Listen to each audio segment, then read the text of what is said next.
All right. Hey, everyone. I will make a short presentation about a full presentation I will have later on about puppets in therapy assessment. And it's a short version that will be presented later on. It's more of a teaser, actually, than the full picture.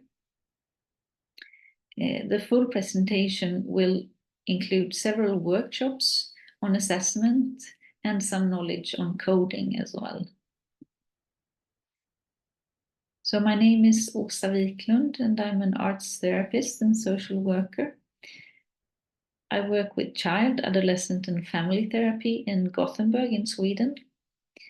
It's in a primary health care setting with children from 6 years of age to 18 years of age with different psychiatric disorders, mild to moderate, like anxiety, depression, etc. I'd like to start with a quote by Donald Winnicott. It is in playing and only in playing that the individual child or adult is able to be creative and to use the whole personality. And it is only in becoming creative that the individual discovers the self. So that's just to put an emphasis on playing. So we will talk briefly about what is assessment, why use assessment, and which assessment tools is it that we're talking about. So one quote about assessment is by Reed Johnson and colleagues in Assessment in Drama Therapy. The determination of characteristics of the person based on observations of phenomena categorized by a particular conceptual scheme for the purposes of understanding the person or planning interventions. It's a quite complicated description, but it says something about we use assessment for understanding the person and also for planning interventions. Here is another quote. A clinical assessment conducted by a psychotherapist is a comprehensive process designed to gather information about an individual's psychological, emotional, and mental health. This assessment is a crucial initial step in understanding the client's concerns, reviewing potential mental health conditions, and developing an appropriate therapeutic treatment plan. So to gather information about health, understanding clients' concerns, and to develop a therapeutic treatment plan. So it all began with Loretta Bender and Adolf Woltmann in the 1930s. They had puppet shows played by puppeteers with hand puppets, and they usually played with Casper. And they did this once a week for children from 2 years of age to 16 years of age with mainly behavioral problems. And they used a boy instead of Mr. Punch. And the plots were based on conflicts experienced by children like sibling rivalry, anger, etc. And the children were encouraged to react freely on the shows and to interact with the puppets. There was also a group discussion afterwards, and that was seen as the most therapeutic part of the work. So now to the different assessment tools we will go through more fully in a later presentation. So we have the Berkeley Puppet Interview, number 1. It's an interview with two identical dogs that give oppositional statements. Like, for example, one dog would say, I love cats, and the other dog would say, I don't like cats. And so the client can choose what of those statements is right for him or her. We have the number 2, the puppet sentence completion task, where the therapist has 2 puppets and the child has 1 puppet. And there's a sentence completion task, which means that the therapist says the first part of a sentence and doesn't complete it. So the child or the client can complete the task, complete the sentence however she wants it or he wants it. We have number 3, the individual puppet assessment. That is spontaneous puppet shows played by children.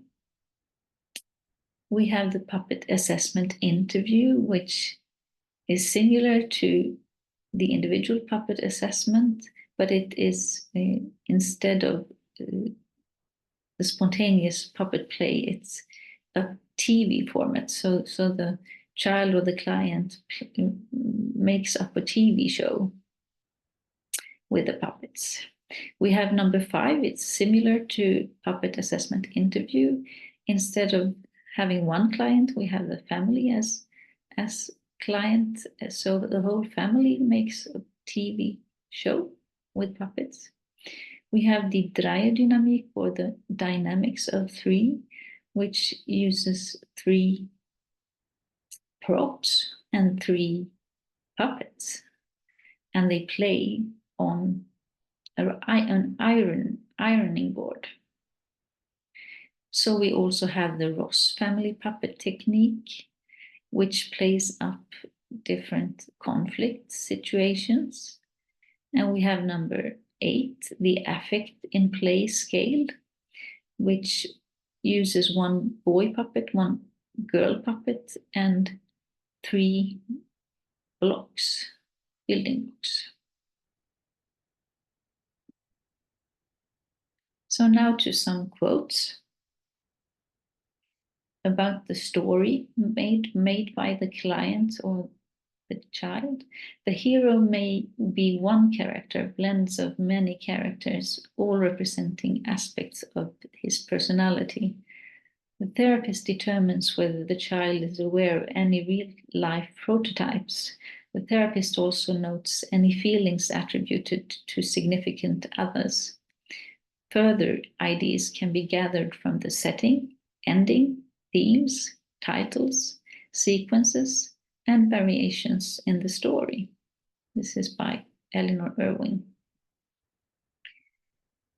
She also says, the length and complexity of the story, the images, vocabulary, and sentence constructions all combine to give some idea of the child's ability to organize himself around this new task.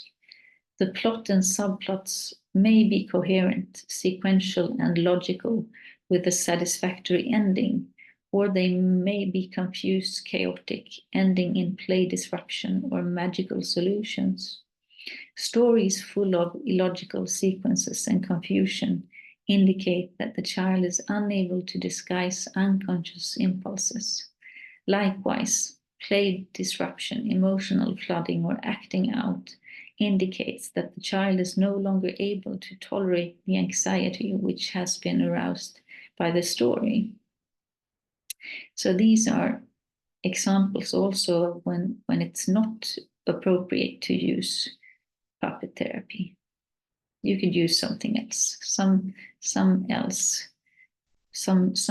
method else. And so Eleanor also says, the child who plays with appropriate control, being neither over-controlled and rigid nor under-controlled and regressed, demonstrates ego strength and a potential for insight-oriented work. A child whose play is chaotic and impulse-ridden, on the other hand, needs a structured ego-building approach in treatment. So we need to see what children or what clients is suitable for the method and not. So finally, a second quote by Donald Winnicott.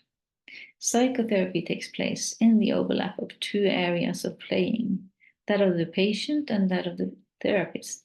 Psychotherapy has to do with two people playing together. The corollary of this is that where playing is not possible, then the work done by the therapist is directed towards bringing the patient from a state of not being able to play into a state of being able to play. So that's the main goal for psychotherapy. And that's it. That was all for now. Thank you so much for listening. We'll stop sharing here and stop recording. Thank you.